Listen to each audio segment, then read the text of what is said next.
Hello மக்களே, பொது Tamil daily schedule பார்த்துட்டு இருக்கோம். இது வரைக்கும் நம்ம வீடியோல நாள் 1ல இருந்து நாள் 35 வரைக்கும் என்னெல்லாம் படிக்கணும் அப்படிங்கிற ஷெட்யூல் கொடுத்துருக்கோம். பார்க்காதவங்க பார்த்துருங்க.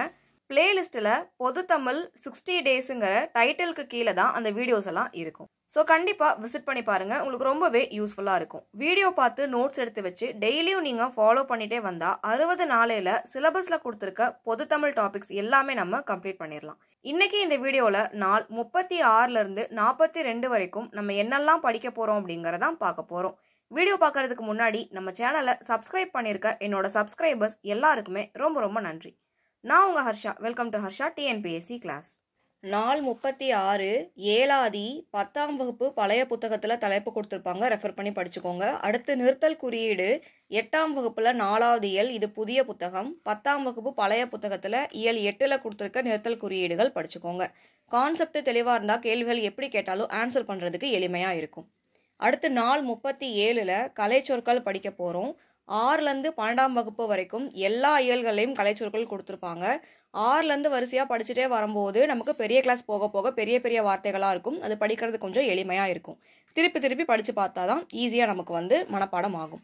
அடுத்து நாள் 38 சிறுபஞ்ச மூலம் நமக்கு 9th ஸ்டாண்டர்ட் புதிய புத்தகத்தில் 5வது இயல்லையும், திரிகடுகம் 7th ஸ்டாண்டர்ட் பருவம் 2, இது பழைய புத்தகம். 7th ஸ்டாண்டர்டு பழைய புத்தகம் பருவம் 2ல் இயல் 1ல் கொடுத்துருப்பாங்க, படிச்சுக்கோங்க. அடுத்து நாள் 39 முதுமொழி காஞ்சி பழைய புத்தகம் 7ஆம் வகுப்பு பருவம் 1ல் இயல் 2ல் கொடுத்துருக்காங்க.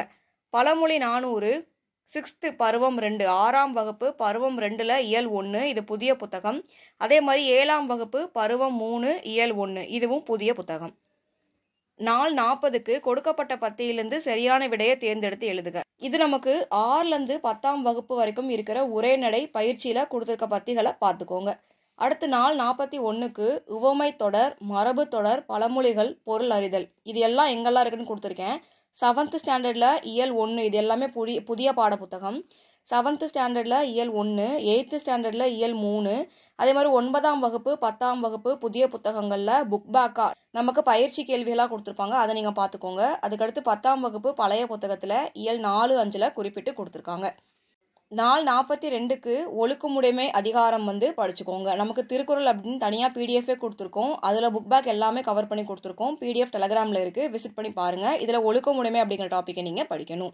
ஃபர்ஸ்ட்லேருந்து படிக்கிறவங்க உங்களுடைய ஃபீட்பேக்கை கமெண்ட்டில் சொல்லுங்கள். இது வரைக்கும் பொது தமிழ் எவ்வளோ முடிச்சிருக்கீங்க, நம்ம ஷெட்யூல் எவ்வளோ யூஸ்ஃபுல்லாக இருக்குது அப்படிங்கிறதையும் கண்டிப்பாக ஃபீட்பேக்கில் சொல்லுங்கள். புதுசாக இந்த வீடியோ பார்க்குறவங்களுக்காக தான் இதெல்லாம் சொல்லிட்டு இருக்கேன். நம்ம ரெகுலர் வியூவர்ஸ்க்கு சேனல் கண்டென்ட் எல்லாமே தெரியும். புதுசாக வீடியோ பார்க்குறவங்களுக்காக சொல்கிறேன். சிலபஸ் மாற்றுறதுக்கு முன்னாடி நமக்கு பொது தமிழில் இலக்கணத்தை விட இலக்கியம் அதிகமாக இருந்தனால பழைய புத்தகம் புது புத்தகம் எல்லாமே வரி வரியாக படிச்சுட்டு இருந்தோம். இப்போ நமக்கு சிலபஸ் அப்டேட் பண்ணி கொடுத்ததுக்கு அப்புறம் சிலபஸில் இருக்க டாபிக் தான் ஃபஸ்ட்டு நம்ம படிக்கணும். அதுலேயும் இலக்கணம் புக்கை தாண்டி நம்ம நிறையா கற்றுக்க வேண்டியது இருக்குது. புக்கை தாண்டின்னு சொல்கிறது உங்களுக்கு ஆச்சரியத்தை வரவழைக்கலாம். கண்டிப்பாக நீங்கள் கேட்டதே கரெக்டு தான். இப்போ நமக்கு இலக்கணம் புக்கில் இருந்து அப்படிங்கிற மாதிரி சிலபஸில் எங்கேயுமே கொடுக்கல. 7 அழகாக பிரிச்சிருக்காங்க. அதில் அழகு 7 மட்டும்தான் எஸ்எஸ்எல்சி அப்படிங்கிறதாங்க மென்ஷன் பண்ணி கொடுத்துருக்காங்க. அப்போது மேலே இருக்க அழகு 1லேருந்து அழகு 6 வரைக்கும் கவர் ஆகிற இலக்கணத்தை அவங்க எங்கேருந்து வேணால் கேட்கலாம். இப்போ நம்ம கான்செப்ட் படி படிச்சுக்கிறத நமக்கு அதிக மார்க்ஸ் ஸ்கோர் பண்ணுறதுக்கு ஹெல்ப்ஃபுல்லாக இருக்க போகுது. ஒரு டாப்பிக்காக அதோட கான்செப்டை படித்து நிறையா எடுத்துக்காட்டுகள் எழுதி பார்த்து ப்ராக்டிஸ் பண்ணி டெஸ்ட்டு போட்டால் தான் இலக்கணத்தில் ஃபுல் மார்க் நம்ம வாங்க முடியும். இந்த வீடியோ உங்களுக்கு பிடிச்சிருந்தா லைக் ஒன்று போட்டுக்கோங்க. உங்கள் லைக் தான் என்னோட மோட்டிவேஷன். நான் தொடர்ந்து வீடியோ போடுறதுக்கு உங்கள் லைக் தான் எனக்கு ஹெல்ப்ஃபுல்லாக இருக்க போகுது. புதுசாக வீடியோ பார்க்குற மக்களுக்காக, நீங்கள் ஜென்ரல் ஸ்டடீஸ் இங்கிலீஷில் படிக்கிற ஸ்டூடெண்ட்டாக இருந்தால் Indian polity material syllabus wise topics 25 PDF 199 rupeesக்கு கொடுத்துட்ருக்கோம். வாங்காதவங்க டெலகிராம் கமெண்ட்டில் how to buy Harsha polity நோட்னு கமெண்ட் பண்ணால் எங்கள் டீம் உங்களை காண்டாக்ட் பண்ணுவாங்க. மெட்டீரியல் வாங்கின எல்லாருமே இது போல் மற்ற யூனிட்ஸுக்கும் கொடுங்கன்னு கேட்குற அளவுக்கு ரொம்ப குவாலிட்டியான மெட்டீரியல்ஸ் ரெடி பண்ணியிருக்கோம். இது உங்களுக்கு group 1, group 2 prelims and mains and group 4 ப்ரிலிம்ஸுக்கு ஹெல்ப்ஃபுல்லாக இருக்க போகுது.